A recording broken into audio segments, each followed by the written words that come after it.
l'antisémitisme. Tu as un baltringue de l'Élysée, le drag queen, là, Macron. Il n'a même pas eu le coup de la manifestation antisémite.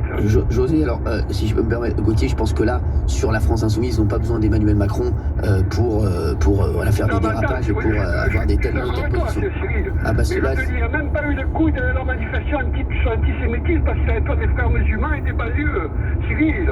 Après, il attaque Israël sur l'ONU. Après, il dit qu'Israël a semé la barbarie. Mais tu te rends compte du pouvoir qu'il donne à ces gens-là? Et là, hier, il y a eu un incident diplomatique hier. Il y a eu une explosion des actes antisémites.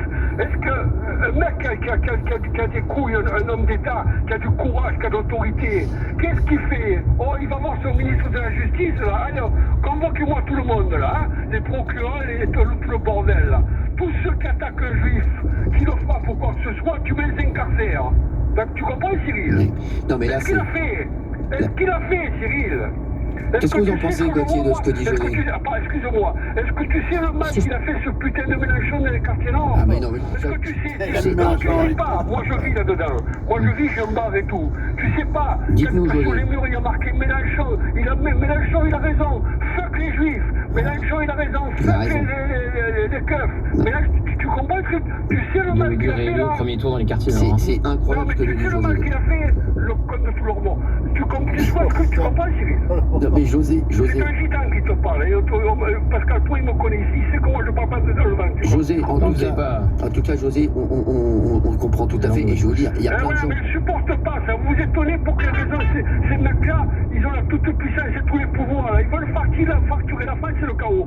Mais moi, écoute-moi bien, Cyril. Je les préviens tous autant qu'ils sont là. Les portes, les patrons, les boyards, comment ils s'appellent, peu importe, tout classique là. Que si ça se passe mal en France, je jure sur mes enfants, parole de gitan, qu'on les adore, on viendra les embrasser. Je jure sur mes enfants. Tu entends bien, Cyril?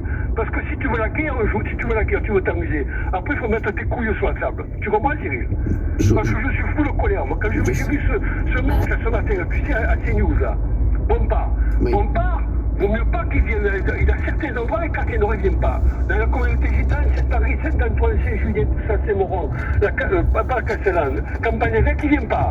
Parce qu'il sait que la communauté gitane, elle dit tu ne viens pas, toi.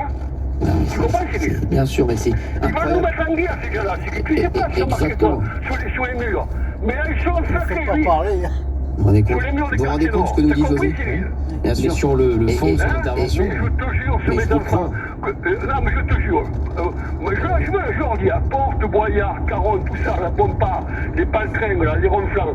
Ça se passe mal en France, on viendra vous embrasser parce qu'on vous adore, vous. Dans le ventre de votre mère, on ira vous chercher. C'est tout ce que j'ai à dire. Olivier d'Artigol voulait réagir? Non. Non, pourquoi? Non, parce que j'entends. Monsieur D'Artigol. On va écouter Olivier. Oh, monsieur D'Artigol, je suis pas là pour parler dentelle. Nous, on sait ce que c'est le danger, nous. Nous, on sait ce que c'est la vigilance. Nous, on sait on sait ce que c'est prendre les armes et affronter des gens, d'accord? Nous, on sait ce que c'est. Olivier. Vous savez pas. Si demain ça se passe mal, quand vous donnez un calibre, on va voir si vous allez vous en servir, vous. Ouais, je vous réponds. Eh oui, je voilà. peux vous répondre ou pas? Écoute-moi, Cyril. On est 300 000 dans la communauté gitane. On se parle, Cyril. Est-ce que tu comprends? Bien sûr. Toi, tu es focalisé sur quelques villes.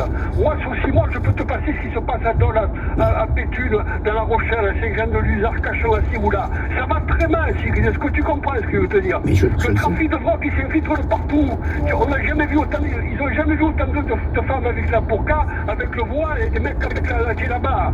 Jamais vu autant de cimetières, comment je pourrais dire, profanés. Jamais vu autant d'églises. Tout ça parce que le drag queen de l'Élysée, c'est un soumis empereur, là, c'est très intelligent, hein. Très intelligent, hein. Tu vois ce que je veux dire? Mais voilà ce que tu as à la tête de l'État. C'est pour ça qu'on en est là, Cyril. Est-ce que tu comprends? Mais tu comprends ce que je veux te dire ou pas? Je comprends surtout, José, voilà. qu'on est dans une situation qui devient dramatique. Et oui, Cyril, toi, tu n'as pas conscience, toi. Si, on est conscient. On est tous armés dans le quartier nord. Tu crois que c'est normal? Je sais. Attends, écoute-moi, Cyril. Moi, j'ai ma cousine. Écoute-moi bien, Cyril. Sur mes enfants, c'est vrai ce que je te dis, parce que le prix, c'est que moi, je parle pas de la vie. Est-ce que tu crois que c'est normal? Quand j'ai ma famille qui est infirmière là-bas, du côté de Toulouse, à Bagatelle ou à la Rainerie, Il y a des mecs qui l'ont menacé avec la djellaba. Toi, tu rentres pas là. Tu rentres pas parce que tu es un jupe. Hein. Obligé. Quand les gitans, ils ont entendu ça. Ils sont venus avec des VMAX. Les gitans, c'est pas fait. Pardonne-moi l'expression, quand ils voient la main, qui c'est qui va l'interdire là? Quand ils ont vu que c'était les gitans, plus personne n'a broché. On vous fait une guerre que vous n'avez pas imagination. Depuis le vie, écoute-moi Cyril, tranquillement, elle va voir les habitants, elle va les soigner pour les infirmières. Sur mes enfants, Cyril, que c'est ça. Mais s'il n'y a pas ça, Cyril, ces gars-là, ils te dominent. Tu rentres plus, tu travailles plus, toi, parce que tu as un jupe. Est-ce que tu comprends, Cyril? Oui, j'ai entendu tout à fait votre exemple. Toi, tu es focalisé sur des vies. On le vit, ça. Est-ce que tu comprends ce que je veux dire? Bien sûr. On le vit, ça. Tu crois que c'est normal qu'une infirmière ne puisse pas travailler à la Régnerie, à Bagatelle? Non, mais c'est inadmissible. Est-ce que tu crois que c'est normal, ça? Inadmissible, José. Inadmissible. Ça compte gouvernement. Et voilà, alors qu'est-ce qu'il y a? Quand ils savent qu'il y a des gens en face qui arrivent dans des homards, des chitans, qu'ils arrivent 7 ou 8 ou en voiture, qu'est-ce que tu as? Qu'est-ce que tu veux quoi? Tu veux une guerre, toi? Et là, il y a tout qui se calme. Narcotrafic ou pas? Parce que même les narcotrafiquants ou quoi que ce soit, ou les frères musulmans, ils ne veulent pas faire la guerre contre nous, Cyril. Est-ce que tu comprends? Parce qu'ils savent après qu'il n'y a plus de limite. Tu comprends ce que je veux te dire? Bien sûr. Là, c'est plus de 2 ou 3 morts que tu as dans la semaine. C'est 25. Mais je pense pas qu'il faut. Et nous, il faut prendre les armes, on les prend. Tu comprends ce que je veux dire? Bien sûr, José. Merci, Tu José. peux parler de moi, Pascal. Pascal, il me connaît. Je vais lui en parler. Merci, José. En tout cas, merci, José de Marseille. Merci, José de Marseille, d'avoir été.